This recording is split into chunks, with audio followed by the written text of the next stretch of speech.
introduce Mr. Jeremy Foster to talk about the Metro Design Language. Do you have a mic? Have a good afternoon. Test, test, test. Test. Everybody hear me? Okay, I'm back.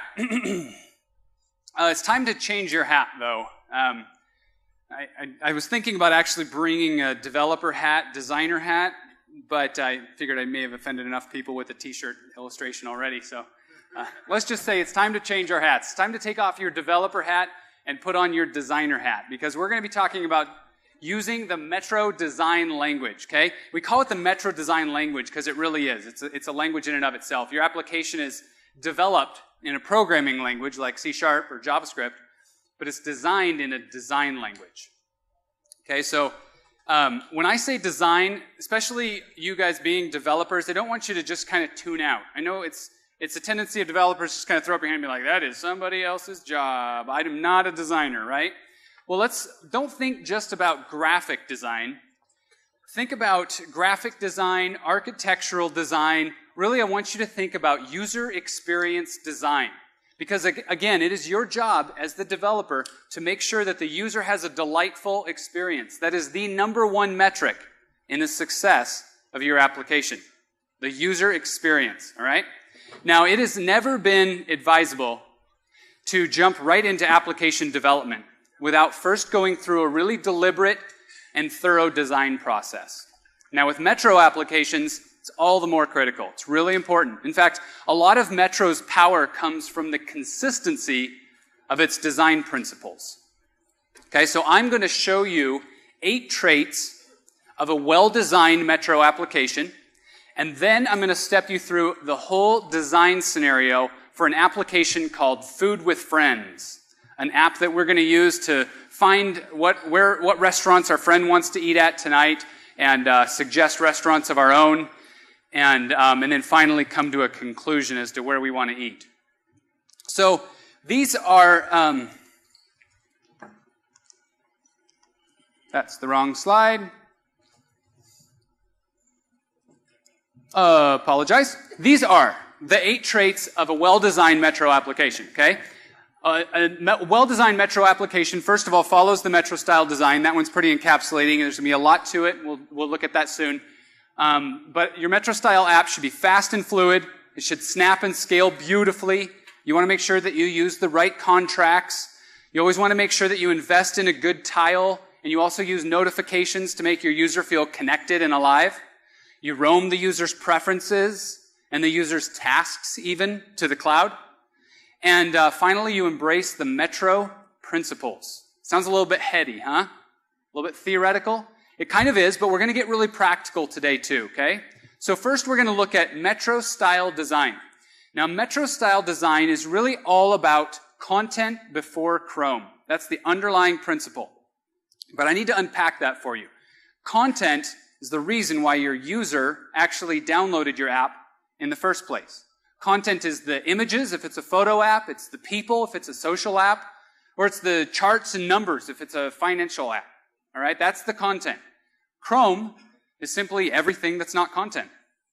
And there tends to be a lot of it. And we're going to see more about that in just a second. There tends to be a lot of Chrome around your application.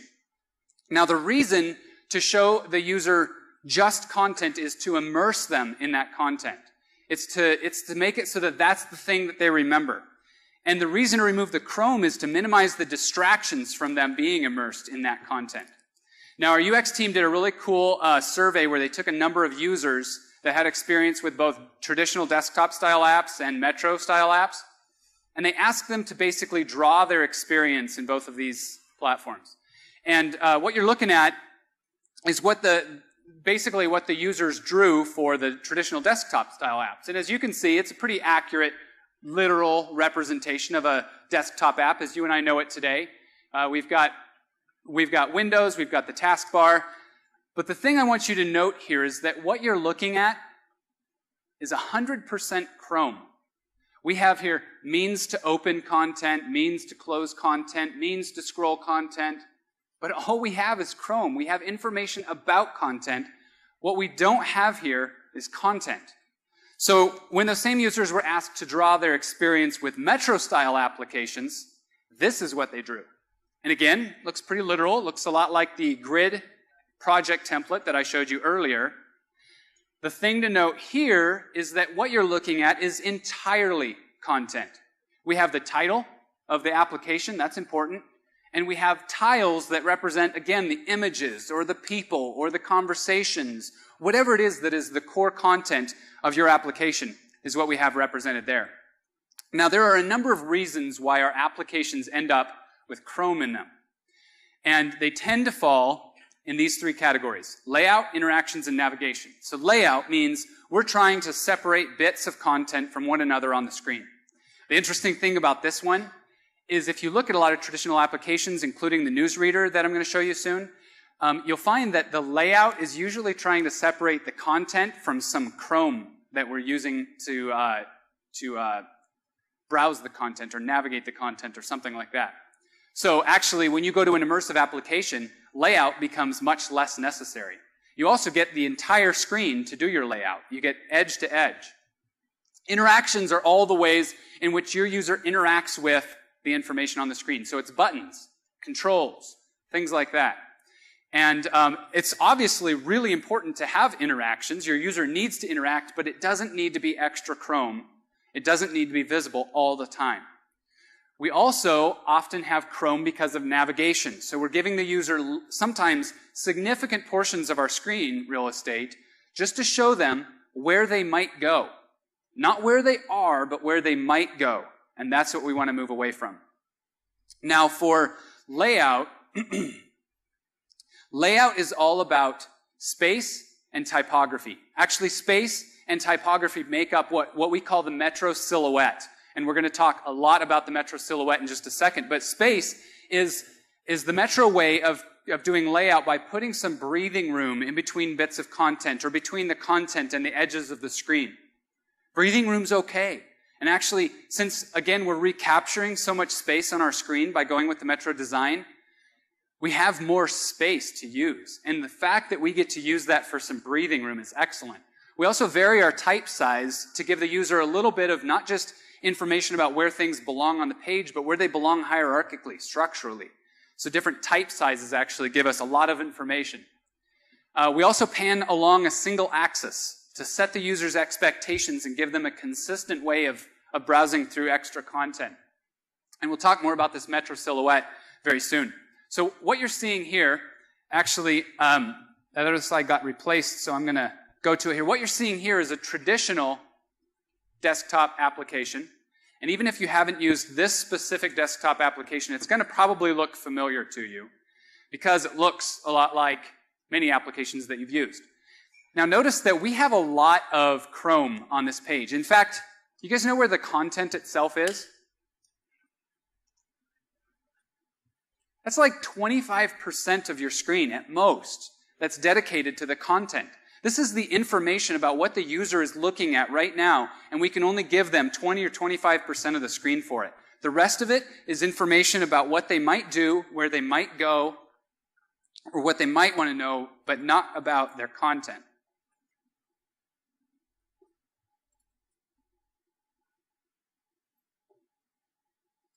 Okay, so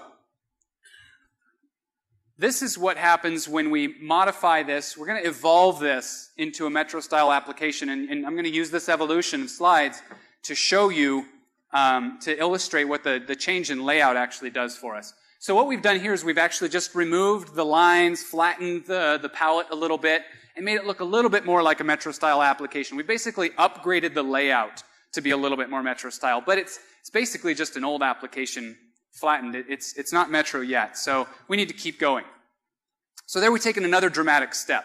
This time we've removed all of the navigation, all the information about where a person might go, we don't know, and we've made this a little bit more Metro style. Now, we're still missing some significant Metro design principles, one of which is the fact that our type size is almost entirely the same all the way throughout. Can you guys see how the type, even the header, and the body type is not all that different in size, and it doesn't utilize this typography to convey the kind of information that we want to convey to our users. So watch this next evolution. Watch this slide specifically the typography. You can see now that the fact that we upgraded the headers size and upgraded the category size gives us a lot of information. That's visual information that's really important for the user. Now, this is looking a lot better. It's still not a picture-perfect Metro-style application. We've got one more evolutionary step to go. And what we're going to improve upon in this next one is some Chrome that you may or may not notice at first because you're so used to it. Notice the categories at the top. They're not rendering with the content that they describe. They're just rendering in one spot. So this is basically a static navigation bar. Again, more information about where you might want to go, but not information about where you're at. So we're going to upgrade this, and now we've got a really good example of a Metro-style application. We've got our categories actually rendering with our content. So now it doesn't take an intuitive, like a discovery process to try to figure out, like, if I click on this header, is it going to replace what I have, or filter what I have, or search what I have? How is this going to act? Now we can just see that we have this Core 77 and this Design Milk, and all of the items underneath it are intuitively part of that group. We also know that we can just click on that group to go see more information about it, or we can click on that item to go see more information about it. Now this, like I said, is a really good example of a Metro-style application. And I'm going to render an outline, a little overlay here that shows you this Metro-style silhouette. So this consistency of space between the top of your screen and the header, that's part of the silhouette. And the consistency of space between the left and the content, that's part of the Metro silhouette.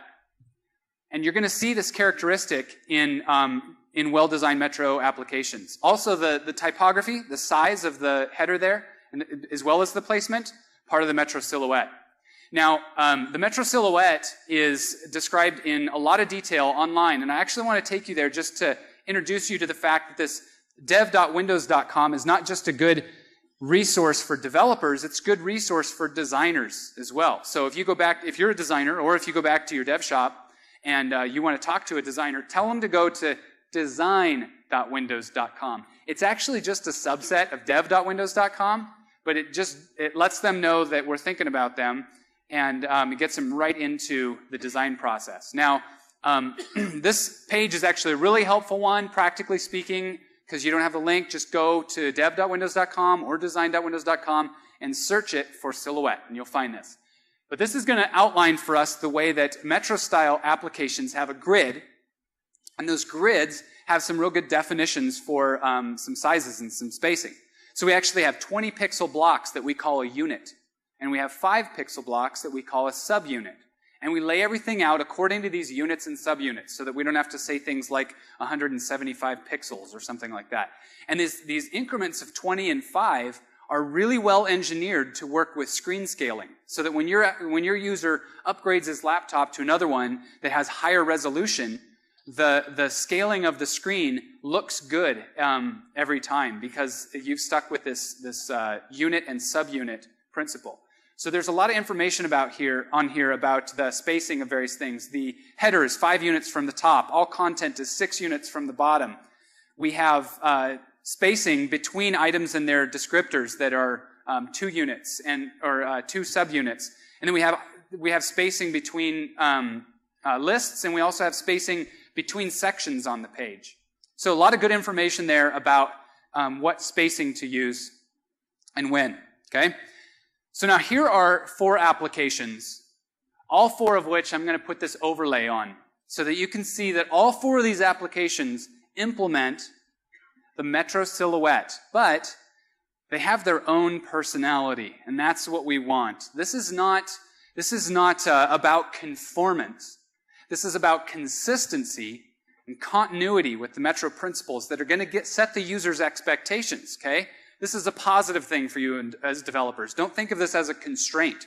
In fact, technically, like as far as the programming is concerned, you don't have those constraints in place. These are design standards. So these applications, like I said, they have their own personality. They look different in a good way. We don't want every view of every application to look like the grid template. And to drive that point home, look at this page. This is what you would see if you were, for instance, playing a track in your music player, And this is maintaining continuity with the Metro design principles. As far as the spacing, it's intentional. It's good. It's compelling. The use of space here is beautiful. This is an application or a view of an application that I want to use. Okay? So just keep that in mind. Feel like you have the power as a developer. Okay? So the second thing that we tend to use Chrome for in our applications is interactions. Command buttons, controls, things like that. Now, here again, the news is good. You get something in the area of interactions. As opposed to having to try to find space on your screen for these buttons that may or may not get clicked, we have these three options. First of which is the best. If you can get the content to speak for itself, to be its own commanding, do that. Even a child can look at a picture on a screen and say, I want to know more about that. They're going to intuit that, right? So you can go ahead and count on it. You don't need an explicit browse button sitting next to that picture. They're going to be able to intuit that. So if you can, let your content command for itself. You also get to leverage the edge. And this is brand new. This is stuff that's coming from off screen. It's like free real estate, right?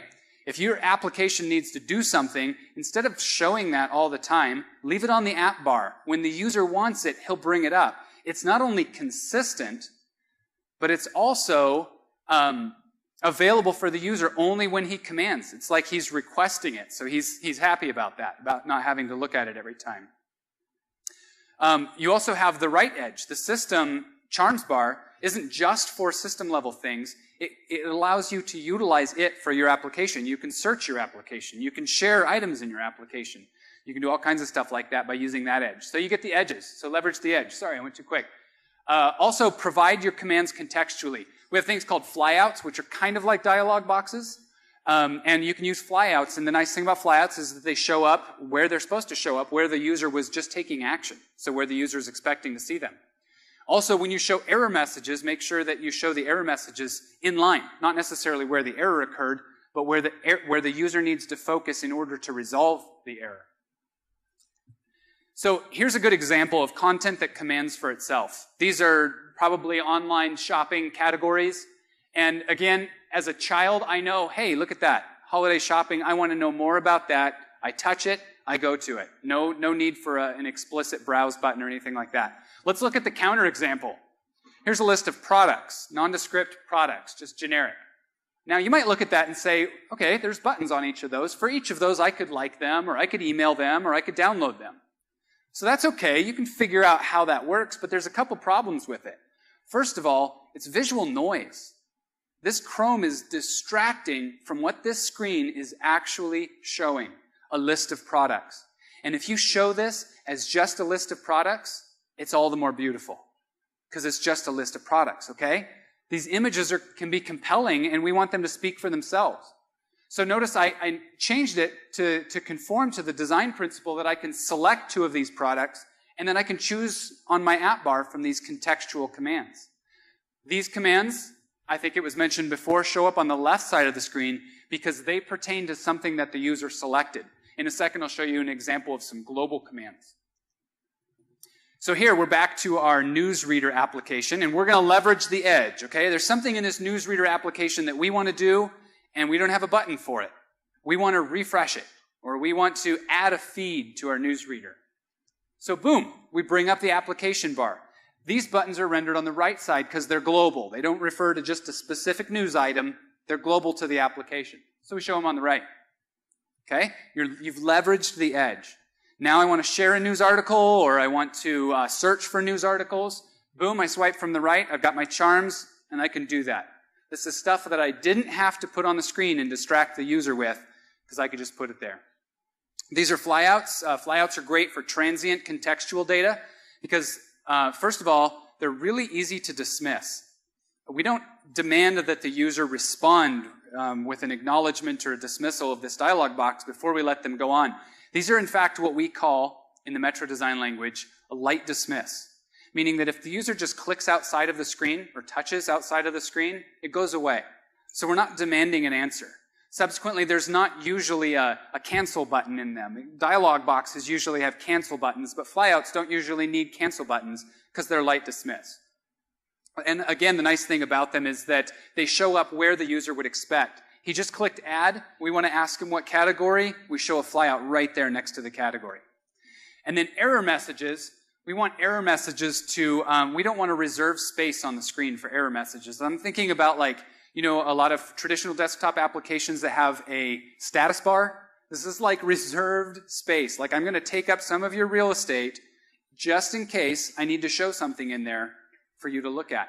We're not doing that. We're bringing up this error message information only if an error occurs, and we're going to do it where the user needs to focus to fix the problem. Okay, we're on to the third reason why we have Chrome show up in our applications, and that's navigation. The principle, again, with Metro-style applications is that we tell the user all about where they are. We don't need to tell them all about where they need to go because the content is going to speak for itself. They're going to be able to get there by clicking on that. Okay, the navigation structure is going to take us there. I'm going to show you these two navigation patterns, hierarchical and flat. And then finally we have semantic zoom. And you've seen semantic zoom and how it allows the user to pinch, just like he was doing an optical zoom in say, maps or something. But instead of just optically zooming, it actually changes the scope of the list that he's looking at and semantically gives him a broader view of that information. So again, it's another means of navigating well. Here's that hierarchical pattern. So I talked about this in the project templates. This is what you get out of the box with the grid project template. And really, it has these three tiers that you've seen, the hub, the sections, and the details. Now, if your application, if you're saying, you know what, this doesn't work for me, my data is so complex, I'm going to need a 6-tier navigation model. You need to rethink your data and figure out how it fits in the 3-tier navigation model. Why? Because this is what users are going to come to expect, and this is going to change your data in a good way. So for instance, on the hub, only the data that you want to bubble up is going to bubble up and show up on the hub. And if you have too much information on the hub, if you have too much information on your screen, we're telling you, the users are going to be lost. The users are going to turn away. If they have to come to your application and figure out how your application works, that's different from all these other applications that they're used to, you're going to turn your users away. A good example of this is the store. So if you want a refresher on what a good example of a hierarchical model is, go to the store. You've got hub, you've got your sections, those are the categories or topics, and then you've got your details page, which is all about a specific application. Now, the flat pattern is quite different. The flat pattern basically says, you know what? I don't have an application that really needs navigation of complex content in any way. It's just flat. And the best example here is Internet Explorer. You've got Internet Explorer. The navigation is really inherent to the web the sites that you're going to. And so all you really want to do for Internet Explorer is give the user the option of opening, closing, and managing multiple peer sections. Think of them as tabs. That's exactly what they are in classic Internet Explorers, tabs, okay? So that's a flat navigation model. So we finally made it on to the second of the 8 traits of a well-designed Metro application, but don't be worried because that one was disproportionately large. The rest of these are a little bit quicker. Next, we're going to look at how Metro-style applications are fast and fluid. Now, honestly, the fast and fluid component, that feeling that you get when you're browsing a Windows 8 machine, a lot of that is done. You don't have to worry about it. But there's some stuff that you should be clued into as a developer. 2 things that are huge in Metro-style applications, obviously, are animation and touch. Now, with animation, you get, if you use the controls that are built in, you get animation out of the box. Your lists are going to animate like a list should. Your control box, your checkboxes are going to animate like a checkbox should, whatever. But you also have the animation libraries in your respective languages that you get to take control by way of. So that if you're doing something that you can't use a standard control for, you can still jump in and use a component of the animation library, and it's going to animate the way that you expect. Animation should always, by the way, be complementary. We don't want to just get fancy with it to show off that we can move things around. Which reminds me of when we started making word processor applications and everybody discovered like multiple fonts. And so every publication that you saw from then on was just fonts, like 7 fonts in one document. We want to stay away from that. We also want to make sure that we give instant visual feedback. Sometimes if you just use a button, then you're going to get this for free. But if you create your own something, like a button, you want to make sure that the state of that button changes when the user touches the screen, so it feels like they touched something. And you don't want to commit it until they let their finger up, so that they have a chance to slide their finger off and change their mind. Which leads me to my next point, that you want your actions to be reversible, because you want your user to feel safe, like he can use your application, change something, and then if he goofs up, he can always just change it right back, okay? So reversibility is good. Also, if you're ever in control of content moving, again, most of it's the drag and drop and stuff, that's all built in. You've got that packaged. But if you're ever in control of moving things around on the screen with the finger, make sure that the content follows the finger linearly so that the user feels like they're in control of it. You should prescribe to the Windows 8 gestures. These are the defined gestures for Windows 8, and you should not override this functionality with some other gesture that's going to leave the user wondering, what do I need to do in order to affect the change I want to affect? If the action exists and the gesture exists, use the existing gesture to set the user's expectation. Finally, or not finally, next, we want to make sure that we snap and scale beautifully. We have applications now that are going to appear on anything from a tiny device, tiny tablet, all the way up to a great big screen TV that's showing up on a media center PC. So you need to think about what screen your application is going to be showing up on. Okay? And there's a lot of them.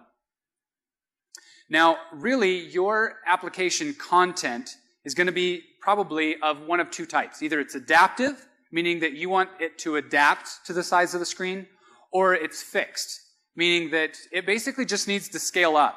So for adaptive, think about like a newsreader. You want it to reorient the articles and take advantage of more room. But for a fixed layout, think about a checkers board. You don't really want to reorient a checkers board or change the proportions in any way. It's a checkers board. So you're really just going to scale it to the size of the screen. You may, however, get fancy and decide, if if my proportion changes and I've got enough margin space around my checkers board, then maybe all of a sudden I'll show my leaderboard because I've got the space for it. Now, I want to show you what happens to your content as your screen gets bigger if you use, for instance, the built-in list views and such. This is on a tablet with a smaller screen. This is a 1024 by 768. But watch as we grow in size here. What happens to our content? We're revealing more content each time. So this is what happens when nothing changes except for the screen size. We're going to look in a second at what happens when nothing changes except for the pixel density or resolution. So if the screen size changes, you can do three things. Show more content, make the content bigger, or at least manage the white space. Don't make it look like you didn't mean to do that. Like, oops, I didn't know you were going to be running this on your Media Center PC, and now I've got fields of white that are lonely and sad. So, if you are doing certain kinds of applications like the newsreader that I just showed, you probably want to reorient your content and show more. If you're doing something like a weather application, there's a good chance that you just want to show your same information bigger. Maybe show a little bit more, but now maybe we're imagining that the person's watching it on a big screen TV, and we want to show their weather really big, so we just kind of increase their experience. Those are your options.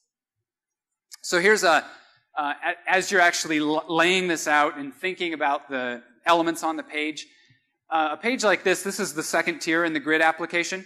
We want, for instance, the header to stay right where it's at. And then we want this information about the group that's below it to stay pinned to that left side of the screen. And then the right side is the part that we want to modify. So let's in our minds divide this up and say, I'm going to tack my header and my description where they're at, but then I'm going to give this content area some room to grow to the sides. So that's the part that's going to expand. And the built-in controls that are in XAML, and then the controls that we've given you in JavaScript applications are really great at this. They can give you a lot of power in laying your stuff out exactly the way you want it. Okay, so I talked about what we do as developers to react whenever the screen size changes. But whenever the resolution changes, this becomes an interesting problem on a tablet. What you're looking at now is fictional. This is not the way it works, okay? We have an 11.6-inch device with different resolutions. Now, normally, when you go change the resolution on your desktop, what happens to the size of the icons on your desktop? They get smaller, exactly. They get smaller because the size of the pixels on your screen got smaller, and so now all of a sudden a 20 pixel wide icon is smaller. It takes up 20 pixels are actually narrower. Well, if this happened on the tablet, we'd run into a significant problem. That is, the inherent touchability of the controls on the page is going to go away as, for instance, the size of the button decreases down below the size of a basketball player's finger. He's not going to be able to use the application anymore because it's gotten smaller. And what happens when we just keep cranking that resolution up? The problem's going to be exaggerated.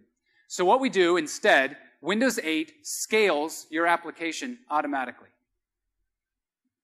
You don't have to do that. You don't have to do your own scaling. That happens out of the box, but you do need to react to it in some ways. Okay? So what do you as the developer need to do? Actually, first of all, what is it that a person gets when they buy a device with a better resolution? If they don't get more content on the screen, they get higher resolution content.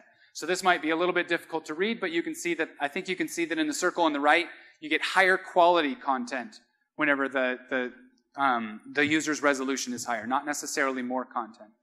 So how do we as developers need to react to this or plan for this? Well, first of all, we need to use vector-based imagery anytime we can because of its inherent scalability. So that's always a good idea. But when we're using bitmaps, which we're inevitably going to do, we want to, first of all, ensure that they're rendered crisp. We want to specify their size explicitly so Windows knows what size you want that to be. And finally, we get to take advantage of this bitmap resource loading. What this is a naming convention that we go with that allows you as the developer to specify, this is my image that I want to use under normal pixel density, 100%, that 100 stands for 100%.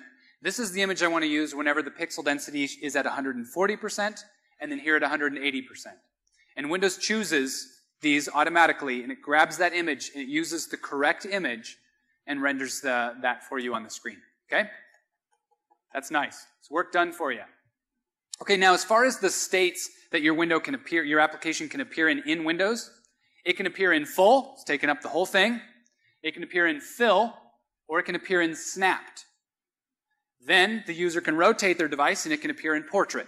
Okay, and there's no snapping in portrait. It takes up the full screen. So these are the different view states that your application might show up in.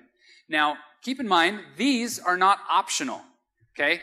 All applications are snappable. Your application will be snappable. It just might look really bad in the snap state. So you're going to have to plan for that. It might not make it through. There's a good chance it won't make it through the store if it just looks awful. Now, your application may or may not need to do very much in the snap state. Some don't need to do too much. For instance, the Maps application. I'm going to just see a smaller view of my map, but I'm still going to be able to browse it the same as I did before. Okay? Other applications need to significantly change their layout for the snapped view. Now, you always want to make sure that you strive for feature parity. That means try to do as much in the snapped view as you can to make it work the same as the other views. You won't be able to get everything in because you're working with 320 pixels. But do as much as you can for feature parity. Don't pare it down too much. Keep the user in control. And also, don't forget, somebody can snap another application next to yours and put yours into the fill state, and you need to respond to that too. Oftentimes, the fill state can act just like the full state. So, when your application is snapped, you still have a command bar. It's going to show up underneath your application if you swipe up from the bottom of the screen under the snapped app. Whereas if you swipe up underneath the other app, it's going to appear underneath there. But under the snapped app, you actually get icons that are rendered, your command bar buttons rather, that are rendered without their text label, because there's just not the room. And you can actually fit 5 icons down there. If you do more, they'll start wrapping on second row, and it's not going to look good, okay? So think about what app commands show up whenever you're in the app state, and remember that you don't get that text description for them, so the user's going to have to decipher it based on the image that they see. Okay, we also need to use the right contracts. The contracts are really powerful in making your application work well with other applications and actually giving the user a good end-to-end usage scenario. They're not just going to use your application, get out, use a different application, get out. Users are interested in getting something done, and so they use multiple apps. They use this whole scenario. Now, you've seen the searching and the sharing, and you're going to see more of those in a little bit. But one that I think is extremely exciting that we haven't seen much of yet is the file picker functionality. Now, of course, any app can consume file picker functionality, but that works a lot like it did in traditional desktop applications where it opens the file open command dialog and whatever appears there is available for your application, right? So technically speaking, consuming a file picker is kind of similar. But the cool thing is that if you make an application and you implement the file sharing or the file picking contract such that you're the source or you're the server of those files, then any application that's on the user's machine that needs to pick a file is going to be able to pick not only from the system, but from your application as well. So think about, I'm in an application and I want a picture, and so I say, I'm going to go choose a picture.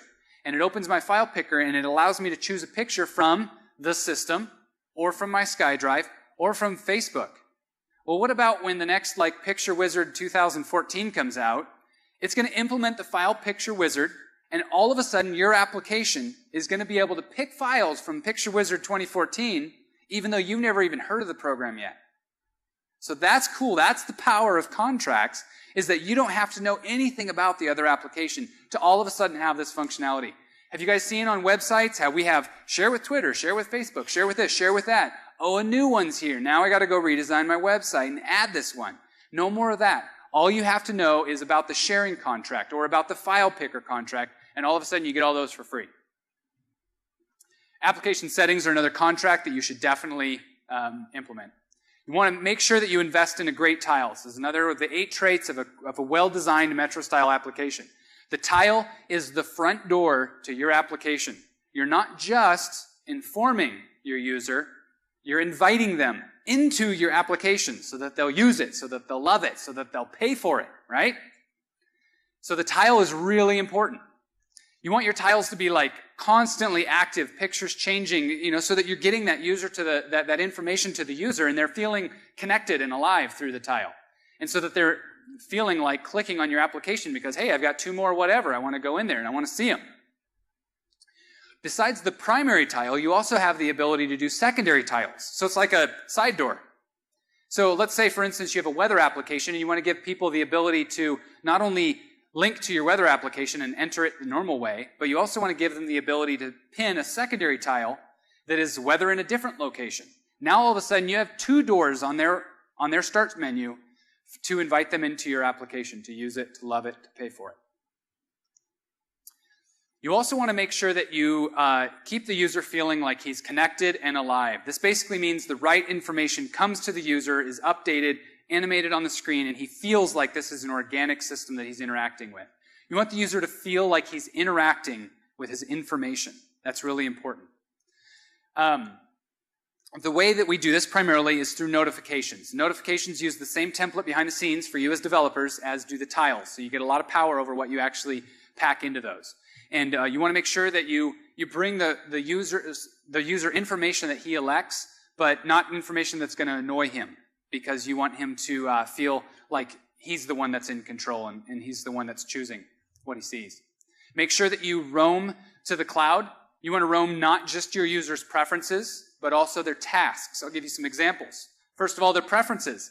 If I pick up a slate and I say, I like the Denver Broncos, and then I go to another device, what are the chances I still like the Denver Broncos? Pretty good, right? It's about me. It's not about this device. And we want the user to feel like they're interacting with information, not interacting with that device. Okay, so roam their preferences to the cloud. Also, you want to roam their tasks to the cloud. Because if I'm on the bus, on my way to work, and I'm emailing somebody, and then I get interrupted as what happens on the bus, and so I turn off my device real quick, and then I show up at work and I turn on my PC, there's no reason we can't let the user continue writing that email. No reason. So roam that information to the cloud and take advantage of that. That's a well-designed Metro-style application. Finally, we want to embrace the Metro-style design principles. And this is what they are. First, show pride in your craftsmanship. This means Sweat the details because every pixel matters. The color palette matters. The type matters. It matters what you choose. It matters how your app is designed. Don't make an ugly app. Make an app that delights users. These days, the bar is high. People want beautiful applications. So show that pride. Do more with less. This means that we break away from this modern trajectory of packing so much stuff onto the surface of our application that we lose the essence of the content that we intend to give the user. So don't pack it all on there. Think about what it is that you're showing your user, what the content is, in fact, what the specific content is for that one view, for that one page, and give them that. We want to make sure that we remain authentically digital. That means that we utilize modern digital systems so that we can act efficiently and intelligently with the user's information. So this includes bringing them notifications and roaming to the cloud and getting information to them. That's being authentically digital. And finally, we want to win as one. That means that we implement the share contracts, we do a good job of sharing with other applications so that we give these users this full good experience on Windows 8 platform from application to application for their full usage scenario, not just in this one application. Okay, how's everybody feeling? It feels like we're at school, right? A lot of head information. We're going to get a little bit more practical here. We're actually going to design an application from the ground up. Now, this application is called Food with Friends, and it's an application that we intend to use so that I can elect some restaurants that I like. My friends can elect restaurants that they like, and then we can decide based on which ones we have in common where we want to eat tonight. So when you're designing an application, do these 5 things. First, create a best at statement. What is this application going to be best at? We're going to look at these in detail. Choose the right scenarios, pick your navigation pattern, then lay out your content, and then create your app bar and all the commanding for your application. So first, your best at statement. This app is the best in its category at what? Now, if you've already started down the road of making an application, great for you. If you haven't done a best at statement, make sure you round back and write one for your application. It'll give you focus, and you'll be able to see the things that you're doing that don't support the best at. Make it specific, make it one sentence, and make sure that it's differentiating. So for our application, Food with Friends, the best app in its category at helping users and their friends find a restaurant to eat at tonight. Very specific. Who? Me and my friends. What? Find a restaurant when? Tonight. Part 2, choose the right scenarios. You're not going to have any trouble coming up with all the scenarios that you want for your app. You probably have a million ideas of all the things that it can do. But make sure that you only pick the ones that support your best at statement. Great design begins with saying no to all the things that don't support that best at statement. So here's a bunch of scenarios that we might choose from. But I'm going to eliminate the ones that are just features. They're things that are just going to happen as the result of a button click or something. They're not actual scenarios.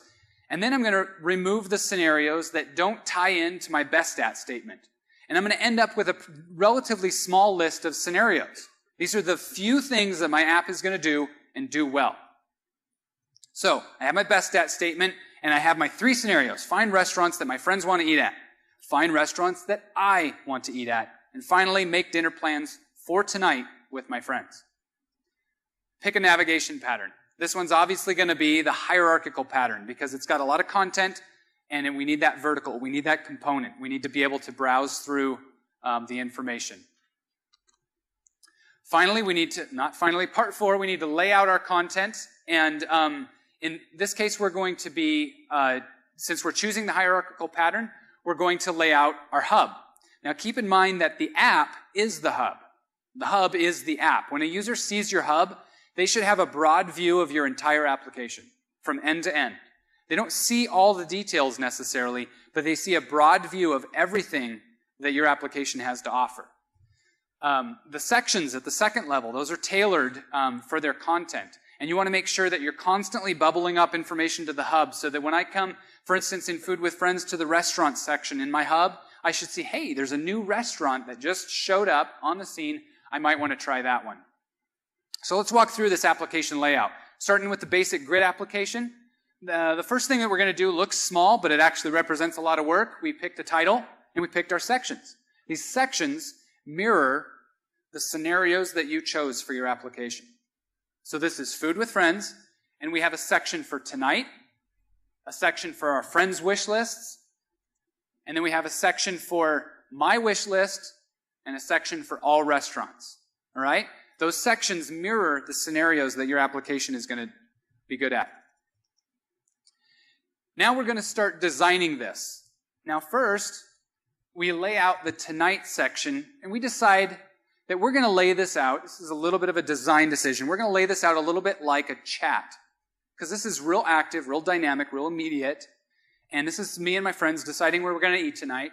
So even though it's not strictly a chat, it's very similar. It's going to be like a chat plus, like extra functionality in there. And so we decide to lay that out like that. Now our second section, friends wish lists, we lay that out in a horizontal list of vertical panels. And you can already see that these different sections don't look like the grid application at all. Maybe some of them are reminiscent, but these have their own character, their own personality. And actually, we're going to choose some colors such that we give it a little bit more personality even.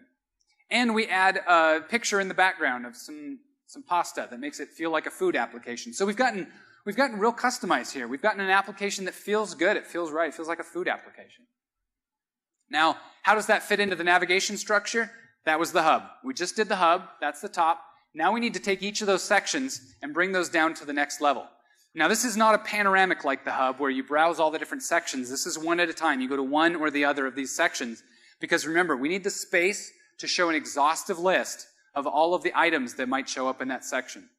And finally, we designed the detail level. There's only two kinds of things, two entities that we need to raise in this application. People and restaurants. Okay? So those are the only two detail pages that we need. Now let's look at our navigation. The user might click on these headers from the hub and browse to this individual section that he elects to see. Then he might click on an item in that section and be taken to the details page. Or from the hub, if by chance the restaurant that he's interested in is showing up, it happens to be in that list, he can choose it directly from there, bypass the second tier and go all the way down to the bottom level, to the details. He can also, what you just saw rendered over here on the left is a header menu. I'll zoom in on that. This header menu actually is kind of a way of jumping out of this linear traversal and jumping into another section directly from the header. So this is an expectation we can set for the user that they can, whenever they see a header with the chevron next to it, they can boom, jump, immediately go to a different section. And there we go. So we've laid out our application. And the last thing that we need to do is we need to create our app bars. So this is the interactions, the commanding. This is the buttons that we need to work on. So we've got lots of features, huge list of features, all kinds of things that our app needs to be able to do, right? This is not, again, a difficult list to come up with. It's usually much more difficult paring down than it is coming up with that list. But again, great design begins with saying no. So we start pairing. We start off with the huge list, but then we remove all the features that don't align with the scenarios that we ended up choosing. Nix those ones. Then we remove the features that we can leverage charms in order to do. And look how many of them there are. Search for a restaurant, don't need to put that in our application. We've got a charm for that. Create an account, don't need to put that in our application. We've got a charm for that. That would go in the settings section. Okay? So those can just go away, boom, because we've got the charms. Remove features that are laid out as a part of the content. This is that great way of commanding I told you about. Let the content speak for itself. So for instance, to read a review, we don't need a button for that. We just touch the review. Okay? And we see the review because we're on the restaurant and we have that context. Finally, we don't need cut, copy, paste because that's given to us in a context menu. So here we are. This is the complete list of features that remain. These have all got to get put in our application somewhere. So we sort them by the scenario that they have to do with. If it has to do with all the restaurants, that section, or your friends' wish lists, or whatever. And we make sure that we consider the fact that this great user experience that we want means a flow through your application, a flow that involves predictability and intuition. We want the user to know where to go next because it makes sense, because it's intuitive. That's important. And to do this, think about the context that you're in. Are you on a page that is dedicated to a person, a friend? That's your context, that person. Or are you on a page that's dedicated to a restaurant? That's your context. So let's start on the hub.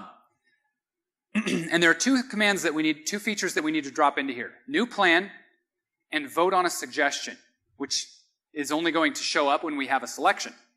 So new plan is global. We want that to show up right here, new plan. If a person brings up the app bar, they get that new plan object command button on the right, and they can choose that directly. Now, veto a selection, it only shows up whenever they actually highlight at least one of the items on the page. And when they've highlighted one of those plans that's in the Tonight section, they can vote. I'm in, I'm out, or I'm not sure. I'm semi on that one. I'm undecided. Let's move on to the All Restaurants section. In the All Restaurants section, we still want to be able to do new plan, so we leave that in the global section, but we also want to be able to switch views from the list view to the map view and back to the list view. We also want to be able to filter and sort. So here we've got sort by rating, convenience, category, and filter by all these things. Notice the problem with this? There's too many, right? So we take our sorts and our filters and we stack them up and we use dialogues. We use flyouts to give them the details on those. Now the only buttons that we have, the only command buttons are the sort and the filter, and all the details of sorting and filtering show up in those flyouts. That's good practice. Finally, we have suggestion that needs to appear when they have something highlighted. We also have, a wish list, and notice the wish list button here is empty. When we click, it's going to act like a toggle button. When we click on it, it's been added to the wish list. If we want to remove it, we simply click again. Okay, finally, we're on the restaurant detail page. From the restaurant detail page, we need to be able to suggest. This is global because we have our context, right? We're on a restaurant. I don't need to ask you which restaurant you want to suggest. It's this one. I can also add this to my wish list or remove it from my wish list. I can also review. This is a global command.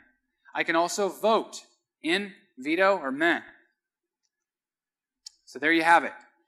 That is the fully designed application ready, theoretically, to pack up and hand over to our developer friends to develop it, to implement the graphics, to implement the code, to make it work. Okay? I hope that between the theory that we saw and the practice that we saw, you guys are impacted by the fact that we have a significant impetus on us to design our applications well according to the Metro design language, not just jump right into development, but to design them well to make applications that ultimately result in good user experience. Okay? So again, I'm Jeremy Foster. You can find me online at Code Foster. Thank you. Thanks, Jeremy. So how's everybody doing? So I think we're going to do a little bit of exercise while Matt Harrington comes out and gets set up to talk to us about UI and contracts. So everybody stand up. You got to stand up. Got to get our energy back up again. Everybody stand up. Especially the guys who are up at the very top, up there at the top where I was sitting where they were sleeping. Everybody wave to them up there. How you doing? Oh yeah, they're awake now. Good. Okay, hands up. A little bit of a stretch. Okay, look at your neighbor, shake their hand, introduce yourself. Okay, it's all about networking coming to these events too. Okay, so most of you are developers, right? So this is probably the most important part of this exercise. Okay, so anybody who is a designer by trade, raise your hand. Okay, these are the people you want to make friends with because they're the ones who are really going to make your apps look pretty. Okay. How we doing? Matt needs one more minute. 10 seconds. 10 seconds. Okay, anybody need any questions? Oh, I was told, okay, so I got feedback. So for those of you that are on the live stream, I don't want you to disconnect because I got feedback that I told everybody to disconnect from the live stream. Okay, so I want you to stay on. It's just the people in here that should not necessarily be on the live stream. It's funny, the things you say, you kind of never know the unintended consequence, right? Okay, everybody's got some good energy? Everybody's ready, back, because we're going to keep getting deeper as the day goes on. Deeper and deeper every time. Okay, come on, let's hear it one more time. Come on, put it out there. Ladies and gentlemen, Matt Harrington. Hey, everyone.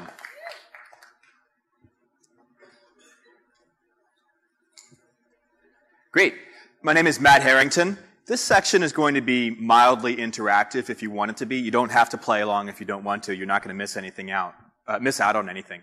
But if you want to play along, take a look at the bit.ly URL on this title slide here. I'm going to mention that URL about 5 more times throughout the session, so don't feel like you need to catch it right now if you miss it. You can also find it by just searching online for my name. On your little card, it's Matt Harrington Microsoft, or Matt Harrington MSDN. We'll go to my blog. So this bit.ly, bit.ly/Metro Interactions, goes to my blog, and just about an hour or two ago, I put a post up there that covers the 5 code samples that I'm going to be talking about. So if you're feeling like you want to participate here and follow along with what I'm doing, don't feel obligated, but if you want to, go to this URL, and you'll be able to see the 5 code samples. They're on the Windows Dev Center, dev.windows.com. You can download them, the source code, and then build them in Visual Studio and play along with them as I demo them here too. But again, I'm going to mention this URL like 5 more times throughout the session. If you missed it just now, don't worry about it. Ask your neighbor, or again, just search for Matt Harrington Microsoft on the online, and you'll find it. So, again, Matt Harrington, I'm a developer evangelist from San Francisco. I used to live down here, though, so I really feel good coming back. When I landed in LAX, there's just something in the air, and not smog, but something in the air that just makes me feel like I was at home. And I've lived up there for a while, but I definitely miss the Mexican food down here, and I'm still a Dodgers fan. So let's move on. Metro Interactions, what does that mean? So I'm going to talk about the hallmark of Windows 8 Metro-style applications, the 5 hallmarks of Metro-style applications. So I'm going to talk about the Metro-style user interface controls. I'll talk about the search and share contracts, which you've been hearing about all day, which users invoke through the search and share charms. I'll talk about toast notifications and live tile updates. So you'll leave with examples of how to create great Windows 8 experiences in your own applications. So let's jump right in and talk about the Metro-style user interface controls.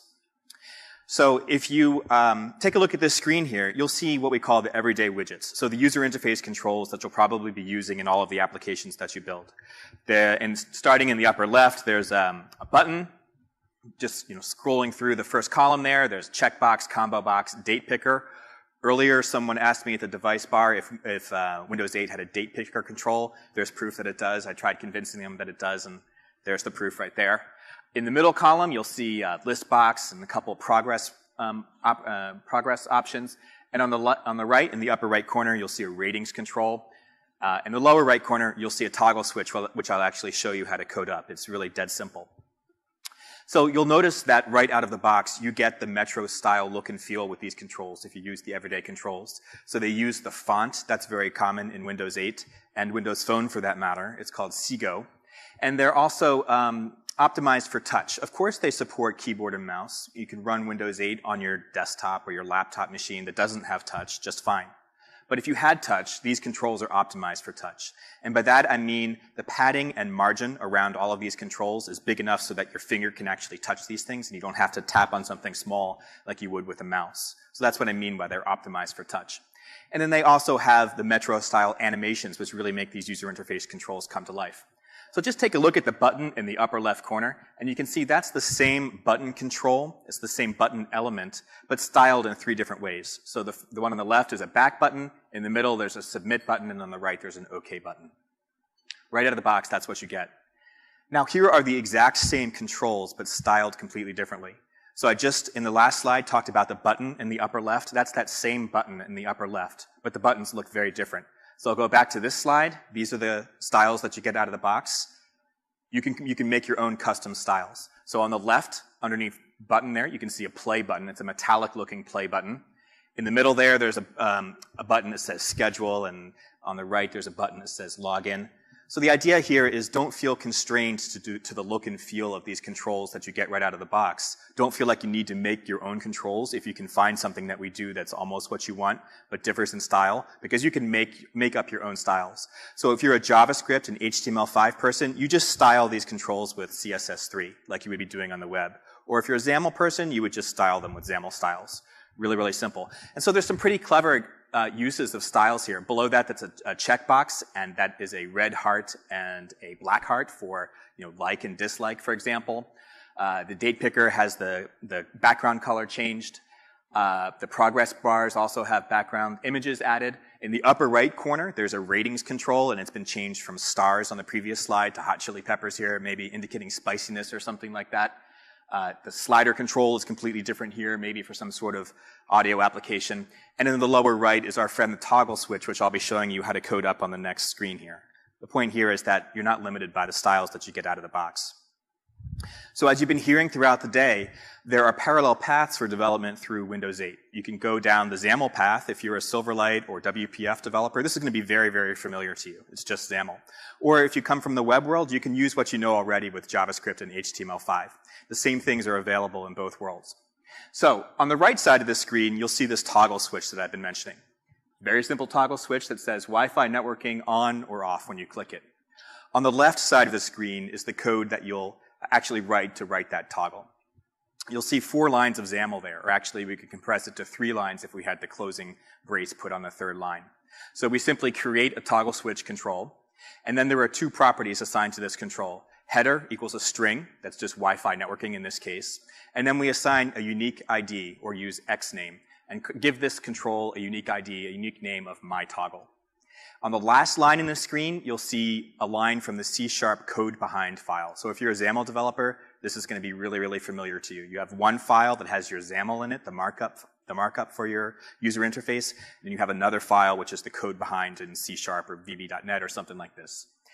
Again, in this last line from the code behind file, we simply pay attention to the toggled event on the myToggle UI, the myToggle control. And we hook up an event handler to this. Whenever the toggled event fires, an event handler called toggle Wi-Fi will be run. And I don't define that function here. So this is very simple. If you're a XAML person, this will look very, very familiar. Now here's the exact same thing for HTML people. So on the right side of the screen, you'll see the toggle control. Looks just the same as it did on the previous slide. On the left side of the screen, you'll see 4 lines of HTML, which actually creates that control. You'll see that it's a div. It's actually an opening div and a closing div and nothing in between it. So in the first line, you'll see an attribute on the div called data-win-control. And on the second line, you'll see a similar attribute, which is data-win options. So it turns out in HTML5, you can create any attribute on an HTML element that begins with data-. And at Microsoft, we use data-win for Windows 8 Metro-style applications. So in the first line, we say data-win-control equals winjs.ui.toggle. So that's saying that what I'm creating here is a toggle control. It's what tells the system, hey, create a toggle control here. And in the second line, data-win options, we just pass in a JavaScript object. If you're a JavaScript developer, that's going to look very, very familiar. You just pass in a JavaScript object which sets the title to Wi-Fi networking. Then on the third line, we have ID equals myToggle, and that's just also from HTML development. You're just assigning an ID, like an HTML ID attribute to be myToggle. And then we have the closing div tag, and nothing in between there, so no text or anything like this. In the last line of this file, you'll see the code behind. This is in JavaScript. And if you're a web developer, this will also look very, very familiar. In the first half of that line, we call winjs.ui.getControl myToggle. That just gets a handle to the myToggle control, the div that I've described, that I've defined in the first 4 lines of this file. And then we call addEventListener on that control. We pay attention to the change event, and when the change event fires, we call this callback function here called toggle Wi-Fi, which I don't define on this slide. It's going to be another function that would actually react to the toggle control being clicked. So addEventListener should look really, really familiar to JavaScript developers out there. So again, if you're a XAML person, what I showed in the previous slide will look very, very easy and very, very familiar. And if you're an HTML5 and JavaScript person, this should look really simple too.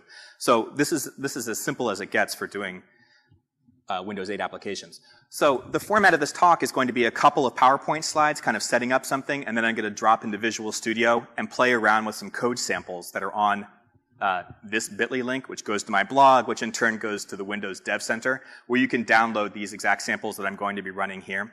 There are, I believe, 200 or 300 megabytes of code samples on the Windows Dev Center, dev.windows.com.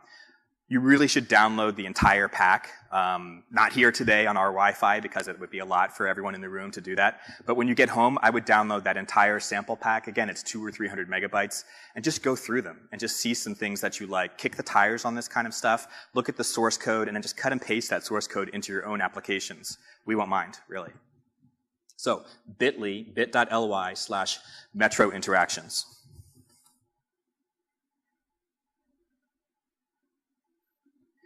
So here's the Metro Interactions sample from the Windows Dev Center. So on the upper left here, you'll see various scenarios, 1 through 14, it looks like. And the idea here is to just, like I said a second ago, kick the tires on these things. So in this scenario here, there are all sorts of range bars. So these are touch optimized, but they also work with a mouse. So they're touch optimized, meaning that they have a sort of target area that's large enough for your finger to hit and then drag. And then the number above it, in this case 54, if you were to slide this back and forth, it's not going to be blocked by your finger. So we just think about how to make touch really, really easy with these controls. The range control, the range slider can also be put vertically. You can customize the step here. You don't have to rely on this sort of an infinite step. It can be continuous if you like. Change the background color. You can also put a background image like in this last control here. And in this last control, we have a background image which just styles this to be some sort of ramped gradient. So the idea is that just you can customize these controls as you like. Here's the range control stylized even more to be a seek bar in a video, playing a video.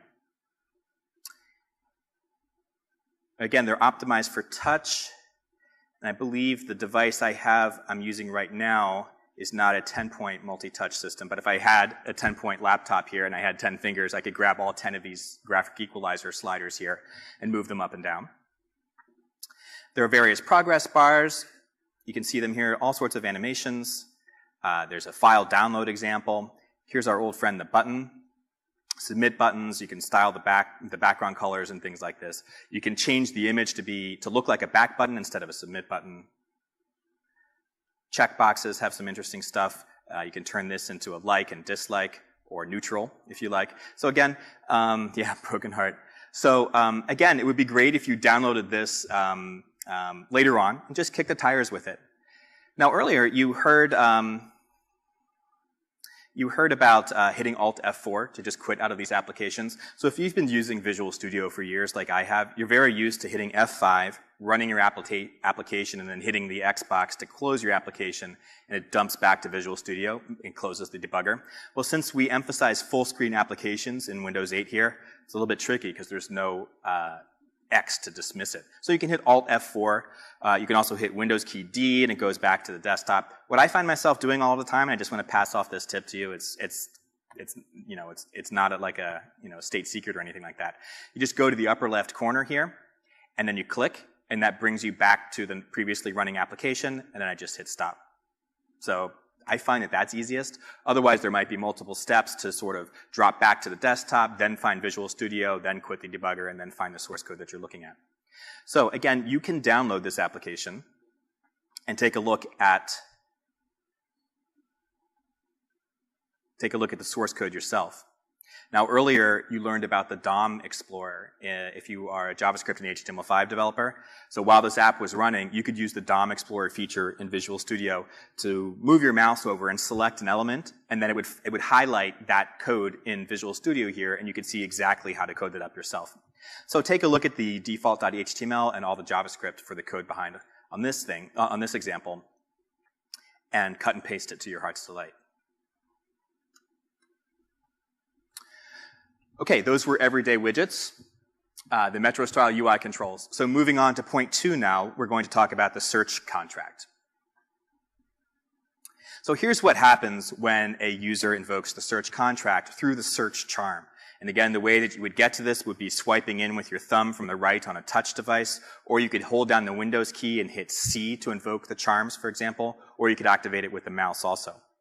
So in step 1 here, the search box is scoped to the main app on screen. And in this example, it's a screenshot from the Bing app, which would be running in where all of the text for the PowerPoint is now. Just pretend there's a Bing app running there. And if the user invoked the search charm, the search query that they're typing into the first box here would be passed to the actively running app, so Bing in this case. So the user has typed in WIND and then paused right there. In section 2, query suggestions provided by the main app on screen are displayed, and it autocompletes to terms which the app has search results for. So in this case, the Bing app has been sent the text, or has been sent the keystrokes WIND, and at each keystroke, it's reacting and sending back query suggestions. And in this case, it is sending back suggestions of Windows Live, Windows Update, WindStream.net, and these are just results from the Bing application. In section 3 here, this is a list of installed Metro apps that have implemented the search contract. So you heard this earlier, but one really cool thing is that if your app implements the search contract, it will just show up here as a search target, and users don't have to do anything to send the query to your application.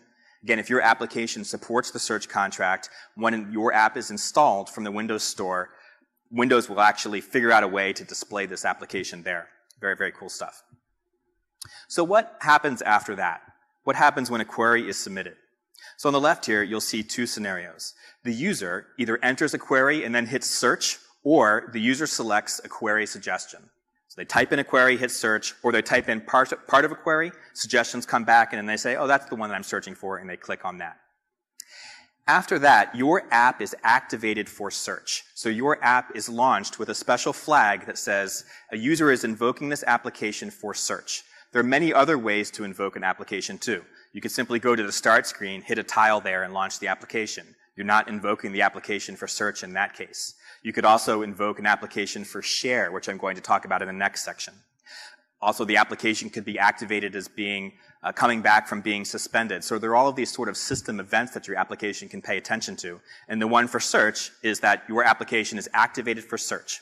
So when you add the search support to your application by adding a new item in Visual Studio, you just simply go select the solution and say add new item and then the search contract, and we wire up all the plumbing for you. That will give you the sort of backbone for paying attention to this flag that you'd pay attention to for your app to figure out if it's been activated for search. So then after that, what happens in the application? So a query submitted event will be raised, and then your application pays attention to that event. So much of Windows 8 development, Metro-style application development, and so much of Windows Phone development, for that matter, is paying attention to events and hooking up event handlers to that. It's really that simple. You can boil it down to that. So a query submitted event will be raised, and then you react to that. And you say, well, has the query changed from the last time? If it has, then you just show the new search results. So your application, in this Bing application, which I've been talking about, would say, okay, someone passed a search query of Windows to me. I'm going to go search Bing and then figure out the top 20 results for Windows or the top X results for Windows and then display them back. But if the query has not changed, then you want to show the previous search results. So you don't want to have the user invoke the search charm and then have nothing there all the time. So you want to follow the principle of least surprise so that when they invoke the search charm, they just see what they searched for previously. So, should your app integrate with search? Well, the answer is yes, if you would be building search in your app already. So use the search charm. You don't need a search box or Chrome in your app. So if your app is going to have search, just really use the contract. Use the search charm. Users will be trained and figure out that when they want to search, they're going to swipe in from the right with their thumb or hit Windows key C or use their mouse. Everyone will know about the search charm moving forward. However, you probably should not implement the search contract if your app needs a find in doc functionality, like if you have a PDF reader or an email program, and what you're actually searching for is something that's on the page. So if you had an email that was 10 pages long or a PDF that's 10 pages long, perhaps more likely, and the user is actually trying to search for something which is within that one document, then that's not a good use of the search charm and the search contract. You would just want to have a find in doc functionality instead. You might implement this like with Control F in an application which I'm sure you're used to using right now. And also don't implement the search contract if you're a game, novelty, or utility app or something like that.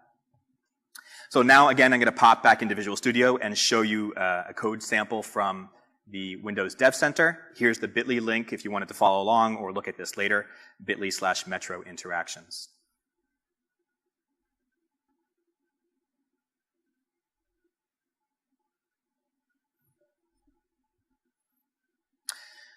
Okay, again, you can download this from the Windows 8 SDK sample page. And what we do here is highlight scenario 1. And then if this is a touch device, and I could swipe in from the right, but I'm just going to prove to you that you can hold down the Windows key and hit C, and that will invoke the charms also. And you hit search. And let's type in a search query here.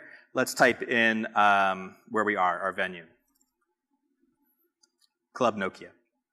And you should be able to see here in green underneath this box with all of the scenarios that it says activated for search with the query Club Nokia.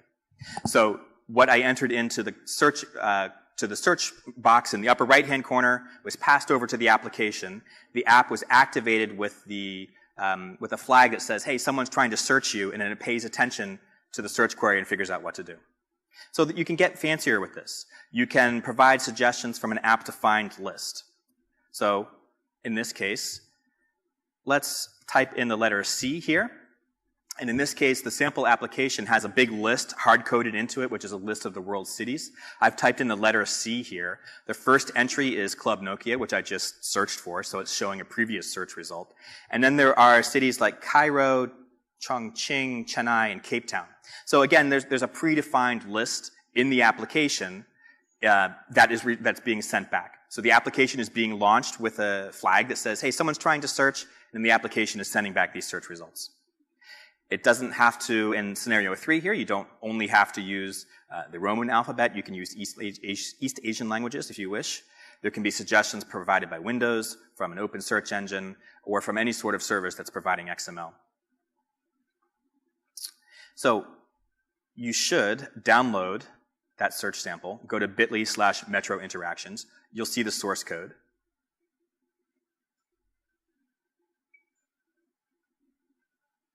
To make the windows better. And this is the HTML and JavaScript example.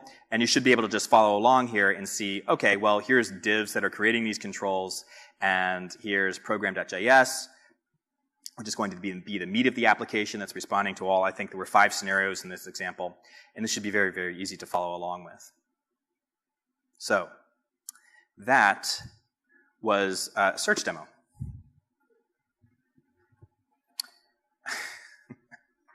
No applause for that. So we covered search, and then I began with Metro-style UI controls. Let's move on to the share contract here.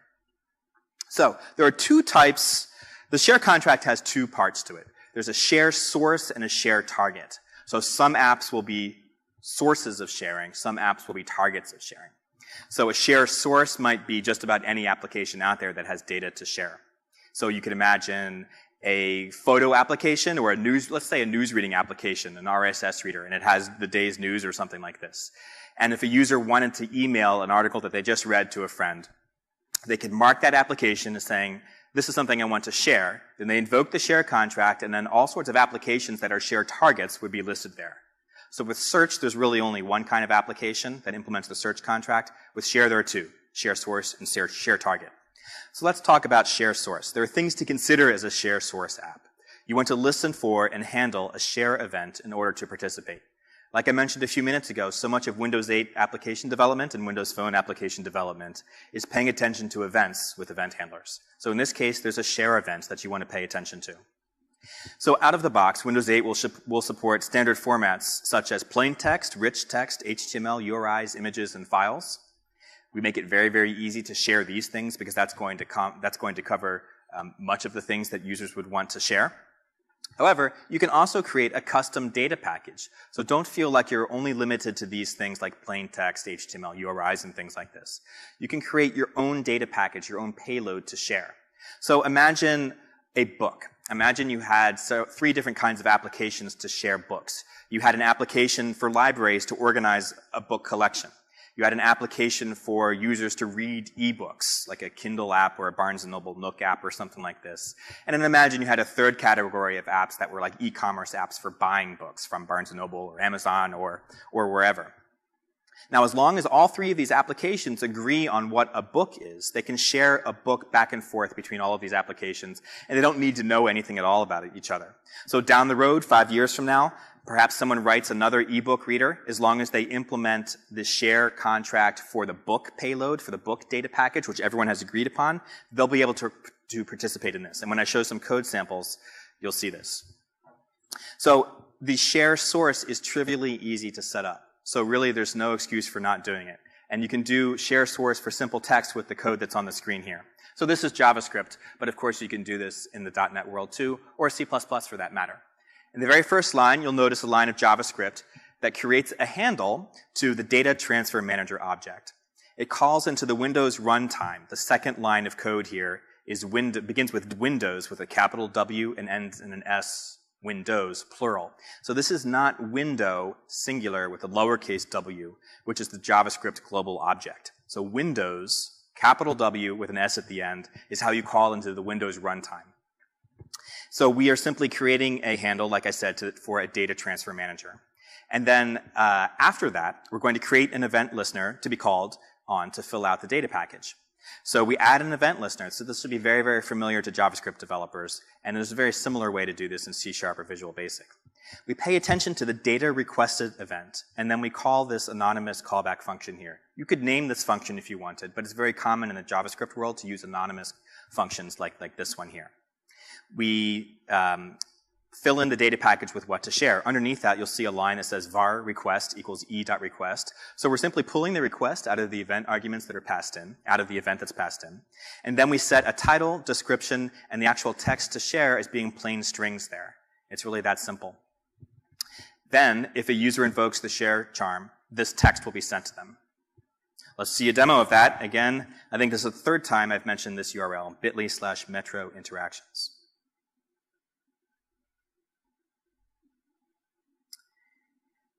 For share source. Okay.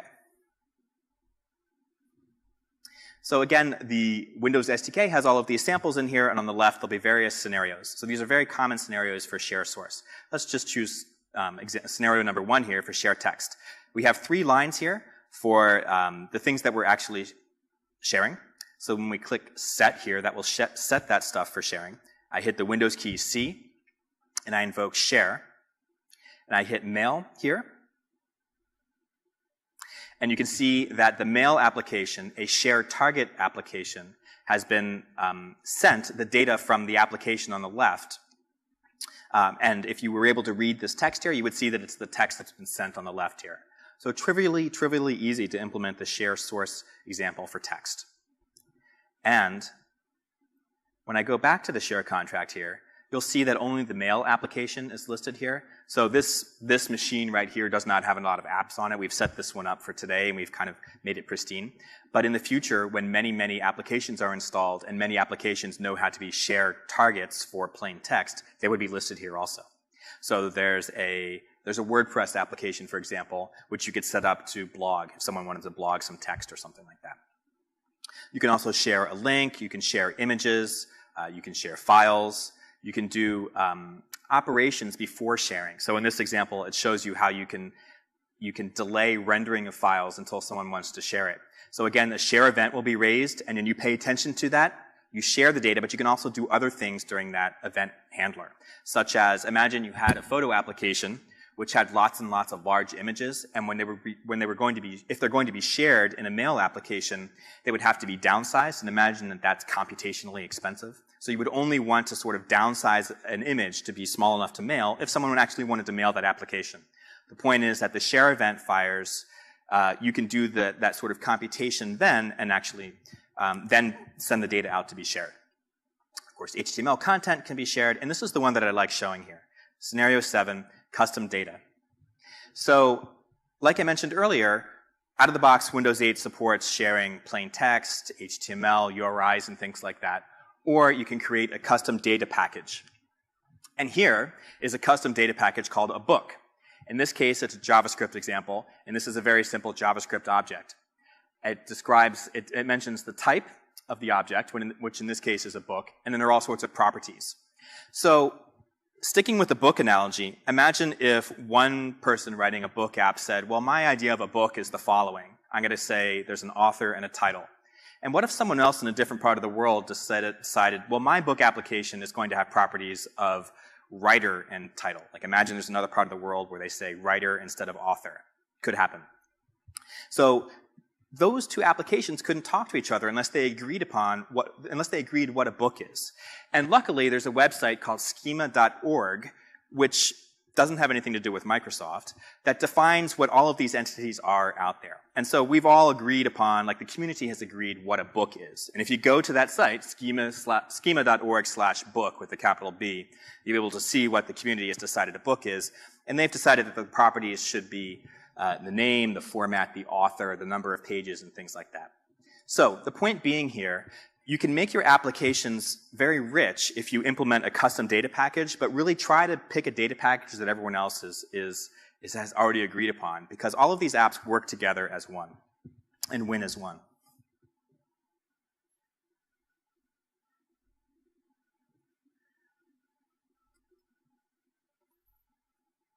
Okay, we've covered share and search contracts. I began with the MetroStrahl UI controls. And now we're going to go on to notifications. So toast notifications. They're called toast notifications because they pop up like little pieces of toast from a toaster.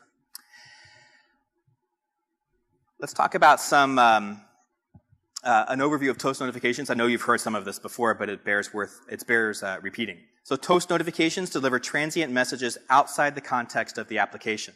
So the application doesn't have to be running for toast notifications to be displayed. You'll use toast notifications to get the user's attention immediately.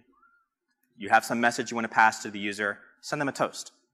Point 3, the user is in control and can permanently turn off toast notifications from your app. So if the user doesn't want to be bothered with all of these notifications, they can simply turn this off. They can turn it on later if they want. So the implication of this is that you don't want to use toast notifications for absolutely critical things that the user has to reply to or respond to. You want to get the user's attention with toast notifications, but it's not for something absolutely critical, because there's no guarantee that they'll actually see this and react to it. That's point 3. Point 4 here allows quick navigation to a contextually relevant location in your app. When a toast notification is displayed, which we'll see in just a second, you can click on the toast and do various things there. You can just dismiss the toast, or you can bring the user to a particular point in your application. So imagine you had an email application that you were writing, and you sent a toast notification that said, a new email from someone important. The user could click on that toast notification and be brought directly to that email, and not, for example, to the inbox at large, or the last time, or the location of that you were in the last time you launched the mail application or something like this. You can bring the user to a particular point in your application. And the 5th point is really, really important. So toast notifications are easy to invoke from your app or from the cloud. So your application can send toast notifications locally on a user's device. Or there's a cloud service that we offer that can send out toast notifications to individual users on individual devices anywhere in the world. And that application doesn't need to be running at that particular time. So there are all sorts of templates that you can use for toast notifications. Here are some of them on the screen. Next, after this, I'm going to talk about live tiles, and they also obey these, or they also can use these same templates. On the left here, you'll see plain text toast notifications, various background colors. Some of the text is bolded. You can style the text if you like. You can have custom icons that are included in the lower right corner of the 4 toast notifications on the left column here. And on the right column, you'll see toast notifications that include images. So you can combine images and text, plain text, rich text, with icons, images from a local machine, images from a cloud service, from online. There are really tons of templates that you can use as a starting point here. And you can find them all on dev.windows.com. Now, I mentioned that you can send toast notifications from your app that's running locally on a system, or you can use something called the Windows Push Notification Service to send toast notifications from the cloud. So the Windows Push Notification Service is a free online offering that Microsoft has that scales to hundreds of millions of devices worldwide and can send push notifications to individual users on individual devices. This is something that we offer for free. So you would combine that service with your own cloud service, which might be running in the cloud, or it might be running in your own data center, which would decide what data to actually push out. So imagine you had a sports application, a Dodgers application, and you wanted to send a toast notification that the Dodgers won or something like this. Your own service running in your own data center or on a cloud would decide, okay, send out the message the Dodgers won, and then you do an HTTP post to the Windows push notification service, which we support, which we offer, and that will actually push out the data. So your cloud service decides what to push out. Our cloud service actually does the heavy lifting and pushes out that notification. And that's totally free, and like I mentioned, it scales to hundreds of millions of devices. It's pretty cool. You can host that part, the cloud service part that you'll be writing in your own data center, in a cloud service, but we make it very, very easy to do this from Windows Azure. And if you search for the Windows 8 toolkit for Azure, or the Windows Azure toolkit for Windows 8, I believe, you'll find a totally free framework that you can download to do toast notifications yourself. We make it very, very easy to get going on Azure. If you had another service already running in your own data center and you didn't want to use that, you're totally welcome to, but take a look at what we've done just to make it very, very easy if you like. So let's drop to Visual Studio here. Again, bit.ly/Metro Interactions. And the toast sample I will run.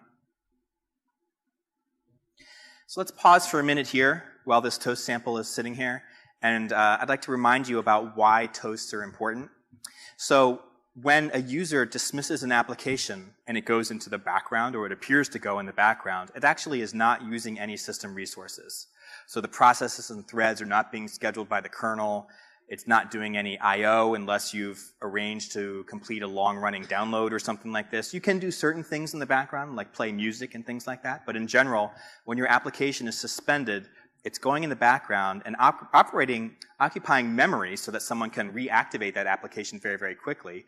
However, if memory pressure increases, your application might be terminated with no notice whatsoever.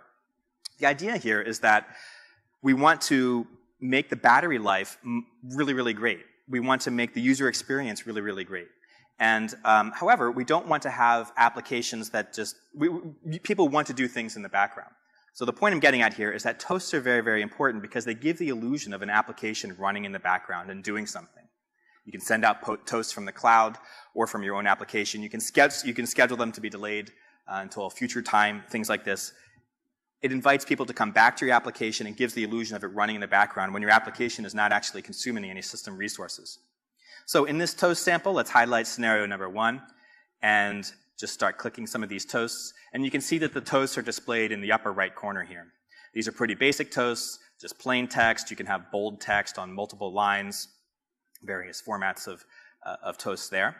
You can include images, and you also cannot flood a user with toasts. So I just hit these buttons too quickly, and it only displays 3 toasts at a time. So there's no way to do like a denial of service attack on a user by just sending them toast after toast after toast or something like that. That'd be really annoying. And that would be a reason that a user would disable toast, for example, for your application, which they're completely allowed to do. So text can be sent. This is just a black and white checkered flag here. You can add web images and send them to, so it doesn't have to be just images that are on a user's machine. So we could type in a URL here, or you can do this if you're doing this in the audience here or at home later on. You can type in a URL to an image and send that out as a toast notification. And you could also change the sound. So there's a sort of chirp that happens when you get a toast notification. You can change the sound to be many other things here too. Those are toast notifications. Again, you can download this from bit.ly/Metro Interactions, which is the title of this talk, in case you don't remember.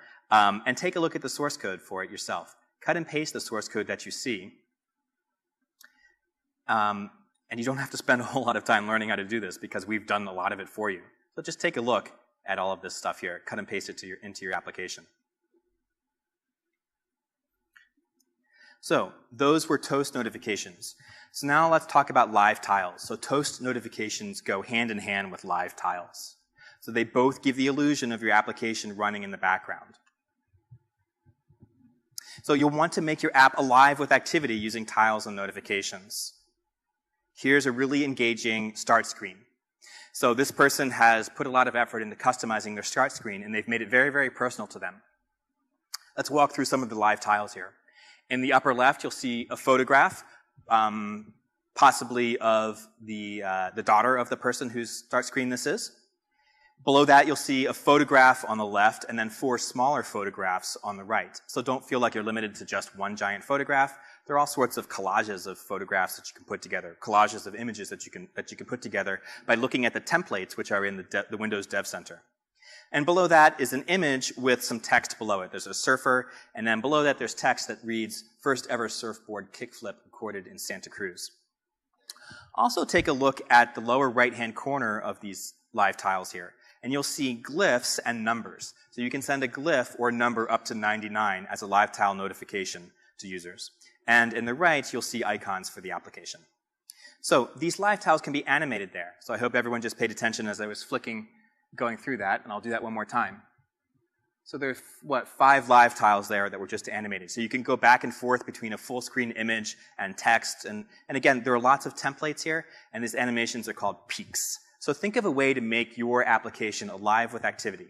And why would you want to do this? Because you want to give the illusion of running in the background, like I've been saying, but you also want to entice users to actually run your application. The more times people run your application, the more money in your pocket, for example, if you've charged for the app, or maybe you're displaying advertisements as a way to make money in your application. Of course, they need to run your application to display the advertisements. So this is what live tiles are all about. So out of the box, we give you a basic tile, and a user just taps on the tile to launch your application. That's pretty self-explanatory. And if you do File, New Project in Visual Studio, you can take a look at the application manifest, and you'll see what tile is specified right there out of the box. A static tile is what you get out of the box. So there are 2 sizes, a square tile or a wide tile, and the user can choose back and forth, can switch back and forth between these 2 tile sizes if they like. And both tiles can have live updates, which I've just shown there. The square one and the wide one can both have live updates. As I mentioned when I was showing the entire start screen, you can have a status that displays on top of the live tile. So you can send numbers up to 99 or a predefined glyph, and these are called badges. In the lower right-hand corner, the glyph or the badge will be displayed. A number up to 99, perhaps like unread email messages or new tweets that have come in since the last time you launched the application or something like this. Or you can send glyphs. So let's pull up a demo of live tiles on bit.ly/Metro Interactions.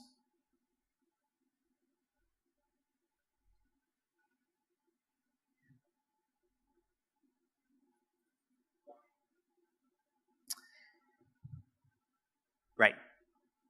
So what I would like to do first is go to the start screen, and you can see here is, beg your pardon, here is the application that I just launched. It's called Windows SDK Sample, and there's nothing on that live tile. It's a static tile. It's not a live tile. It just simply says Windows SDK Sample. I'm going to drag this tile over here to the left, just so that I don't need to always scroll to the right side of the screen, because I'm going to be going back and forth between Visual Studio and the live tile right now. So let's send a tile notification with text. So just click that, and here's the output, which will simply say, "Hello world, my very own tile notification." So plain text has been sent to the live tile. Now when we go back, you'll see that this live tile here has changed to, "Hello world, my very own tile notification." So this is an example of sending a live tile notification from the app that's running natively on this machine here. And again, you can send live tile notifications from a cloud service. We handle the plumbing for that for you, and you can hook up your own cloud service in your own data center or in the cloud that describes what information that you actually want to send out. So you can also send a live tile notification with local images. So that's scenario 2. We'll drop back here. And here's an image which is simply just a red image, an image of a red rectangle. Not too exciting. You can pass in images from a web service, so you could type in a URL of an image here and send that as a live tile update. You can send badge notifications. Let's send a number. Someone call out a number. 12. I heard 12. Let's send the badge notification. So you see how that just popped up right there? The lower right corner, the number 12.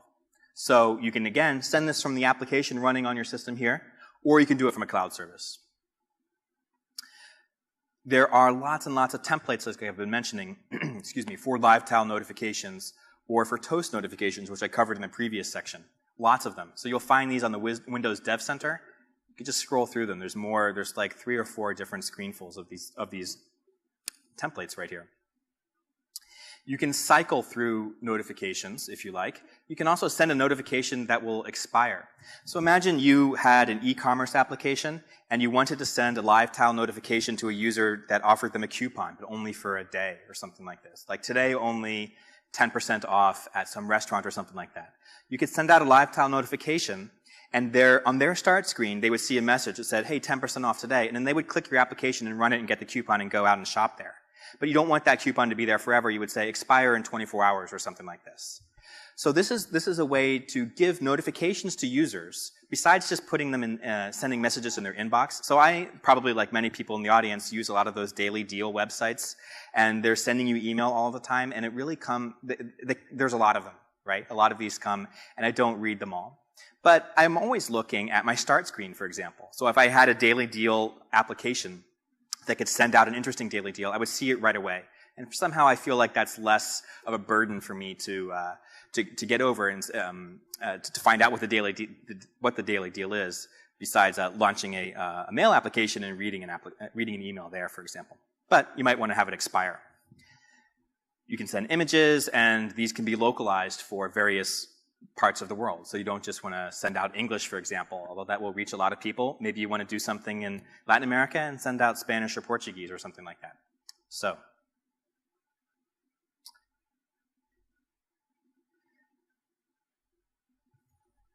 that was coding live tiles. So what are the next steps here? So we've been mentioning all day that there's this Windows Dev Center, dev.windows.com. There you will find the samples SDK. I would download the entire 200 or 300 megabyte samples, and they'll be on your machine forever, and just go through them and find interesting ones to you. You can also pick out individual samples. For example, as I mentioned earlier, there was a guy interested in the date picker control. So you could go to dev.windows.com, look for the samples, and type in date picker, and you'll get a very small code sample which just shows you specifically how to do the date picker. Copy that into your own application, and you're off and running. There are, this link, again, was bit.ly/metro interactions. So I would really encourage you to download these samples and kick the tires and run through them on your own. And then you'll also want to think about how to incorporate these Metro interactions in your app. So in the previous section, which Jeremy did, he planted, I hope, seeds in your mind about what kind of application you want to be writing. So I hope you're all thinking about what kind of application you'd like to write. After dinner, we'll be building the Contoso Cookbook application, which Alice Pang demoed earlier. We've all done that same application, and trust me, it's really the best way to learn how to do all of this, is go through the labs. It's guided labs, and we teach you how to build this application from the ground up. You can read blog after blog or see video after video, but until you do a hands-on lab like that, it's not going to fully sink in. And at least that was honestly, that was my experience.